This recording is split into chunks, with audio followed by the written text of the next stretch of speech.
আসসালামু আলাইকুম সুপ্রিয় শিক্ষার্থী, আমরা গত ক্লাসে কমপ্লিমেন্ট নিয়ে আলোচনা করেছিলাম যে আমরা কমপ্লিমেন্টটা কি আসলে নাউন এবং কমপ্লিমেন্ট সাবজেক্ট এবং অবজেক্টের পরিপূর্ণতা প্রকাশ করে। যেমন কি এখানে যদি বলি হি ওয়াজ, অনেকে আমরা ম্যাক্সিমাম অনেকেই most of the student of বাংলাদেশের অধিকাংশ স্টুডেন্ট কি বলবে যেটা সাবজেক্ট না। যদি বলি হি ওয়াজ অর্থ কি?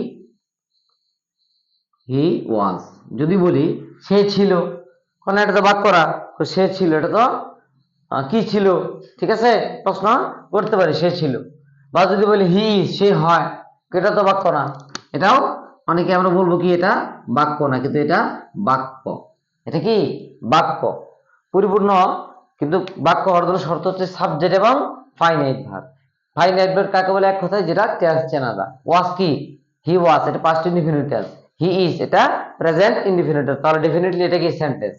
কিন্তু আমরা বলছি কি যে কমপ্লিমেন্ট মানে পরিপূর্ণতা, এখানে কিন্তু সাবজেক্টের পরিপূর্ণতা প্রকাশ পাই নাই। হি ওয়াজ সে ছিল, হি সে হয়, এখানে সাবজেক্টের পরিপূর্ণতা প্রকাশ করে এবং কি অবজেক্টেরও পরিপূর্ণতা প্রকাশ করে। আমরা সাবজেক্টিভ কমপ্লিমেন্ট সহজে কিভাবে চিনবো?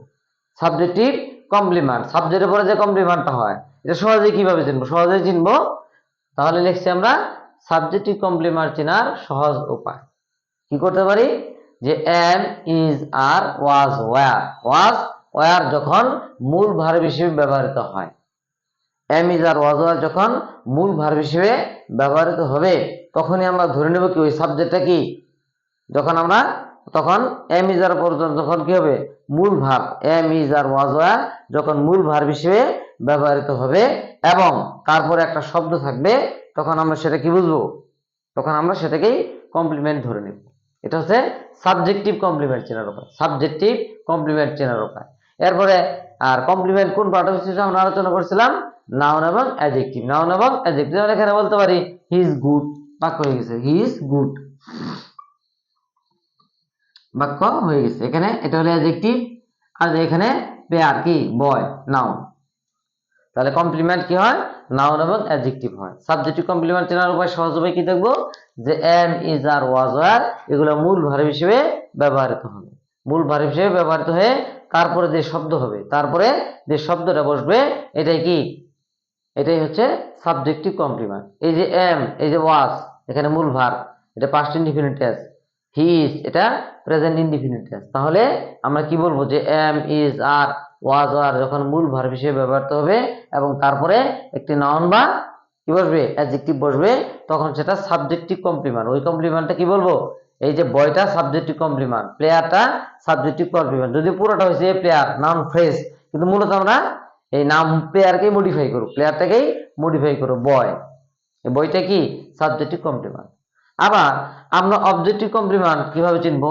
হি সিলেক্টেড মি, যদি এতটুকু বলি হি সিলেক্টেড মি, সে আমাকে বাছাই করেছিল, নির্বাচন করেছিল। বাছাই করেছিল, কি বাছাই করেছিল? কেন বাছাই করেছিল? কিসের জন্য করেছিল? ঠিক আছে না? তো এখন যদি বলি অ্যাজ এ চেয়ারম্যান, কি অ্যাজ এ চেয়ারম্যান, এই যে বাছাই করলো আমাকে, আমাকে, ঠিক আছে। আরেকটা অবজেক্টিভ কমপ্লিমেন্ট কিভাবে চিনবো? এখানে কিন্তু মূল ভার্ব কি নাই, মূল ভার্ব কিন্তু সিলেক্ট। এখানে am, is, are, was, were নাই। Am, is, are, was, were যখন নাই, তখন আমরা ডেফিনেটলি ধরে নেব এটা সাবজেক্টিভ কমপ্লিমেন্ট হতে পারে না। এটা যদি কোনো কমপ্লিমেন্ট হয় এটা অবজেক্টিভ কমপ্লিমেন্ট হবে, কেননা সাবজেক্টের কমপ্লিমেন্ট যখন হবে তখন মূল ভার্ব হবে am, is, are, was, were. আর যখন অবজেক্টের কমপ্লিমেন্ট হবে তখন am, is, are, was, were এগুলো মূল ভার্ব হিসেবে ব্যবহৃত হবে না। এক্ষেত্রে যদি বলি হি সিলেক্টেড মি, তাহলে এটা am, is, are, was, were নয়। আবার বলি যে সে আমাকে বাছাই করছে, কি বাছাই করছে? যদি বলি অ্যাজ এ চেয়ারম্যান, সে আমাকে একজন চেয়ারম্যান হিসেবে বাছাই করেছে, তাহলে চেয়ারম্যানটা কি এখানে কমপ্লিমেন্ট।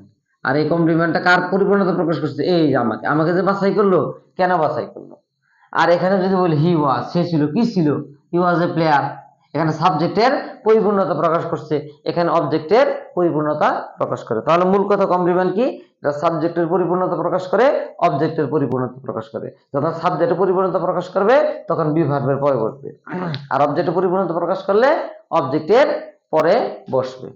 আর কমপ্লিমেন্ট সর্বদা নাউন এবং অ্যাডজেক্টিভ, অন্য অন্য পার্ট হয়েছে কমপ্লিমেন্ট হিসেবে ব্যবহৃত হয় না। কমপ্লিমেন্ট কি হয়?